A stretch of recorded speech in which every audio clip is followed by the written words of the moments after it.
ಹೇಳ್ತೀನಿ, ನಮ್ಮ ಸುದೀಪ್ ಅಭಿಮಾನಿಗಳು, ನಮ್ಮ ದರ್ಶನ್ ಅವ್ರ ಅಭಿಮಾನಿಗಳು, ಯಶ್ದು, ಧ್ರುವ ಸರ್ಜಾ, ಪುನೀತ್ದು ಎಲ್ಲರೂ ಮೆಸೇಜ್ ಮಾಡ್ತೀರಪ್ಪ. ಇಲ್ಲಿ ಇದ್ರ ಮುಖಾಂತರ ನಾನು ಹೇಳ್ತೀನಿ, ನೀವೆಲ್ಲ ಸಿನಿಮಾ ಹೋಗಿ ನೋಡಿ ರಿಸಲ್ಟ್ ಹೇಳಿ. ಆ ಥರ ಹೇಳ್ತಾ ಇದ್ದೀನಿ. ಎಲ್ಲರೂ ಮಾಡ್ತಾರೆ ಹುಡುಗರು.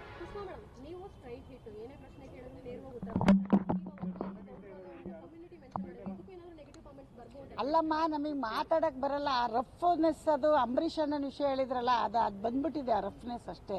ಆ ಕಮ್ಯುನಿಟಿ ಹೇಳಲ್ಲ. ನಾವೆಲ್ಲ ಕಮ್ಯುನಿಟಿಗೂ ನಾವು ಏನು ಹೇಳ್ತಾರೆ, ವಿಶ್ವಮಾನವ್ರು, ನಾವು ಅಣ್ಣವ್ರ ಅಭಿಮಾನಿ, ವಿಶ್ವಮಾನವ ಅಂತವ್ರು ನಾವು, ಅವ್ರಿಗೆ ಇವ್ರಿಗೆ ಅಂತಲ್ಲ.